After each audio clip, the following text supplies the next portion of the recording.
vahendeid on olemas väiksemaid, suuremaid, mageveel, jõel, järvel, ookeanis on reisilaevad, kaubalaevad, buksiirlaevad, kalalaevad, mida iganes.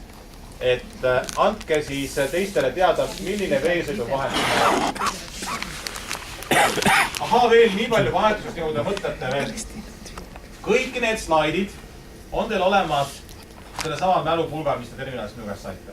Ehk siis, et meie selle aasta viimane mõte oli see, et inimesed, kes tulevad laeva, et nad ei peaks kasutama palju materjale ja pabereid ja et need ei segaks neid, siis selleks me anname nüüd failina kaasa selle sama materjali. Seda te nüüd maha joonistama ei pea. Nii et need on teil olemas, kui vaja tahate välja trükkida, kodustada teha iseenda jaoks või siis vaadata. Kõik, mis ma paberi peale kirjutan, see loomulikult ei ole seal, et seda peaks seda, kui tahate võtate kaasa siis.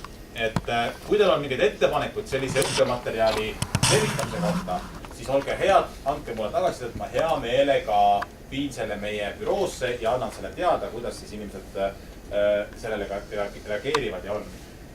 Ja pärast paberkandjal on tunnistus ka, kes tahavad tunnistustest saada. Nii, veesõiduvahend. Alustame sinust. Tavaliselt on ikka nii, et siit äärest on. Aga võtame seda kuskilt keskelt. Oled sina esimene? Sina?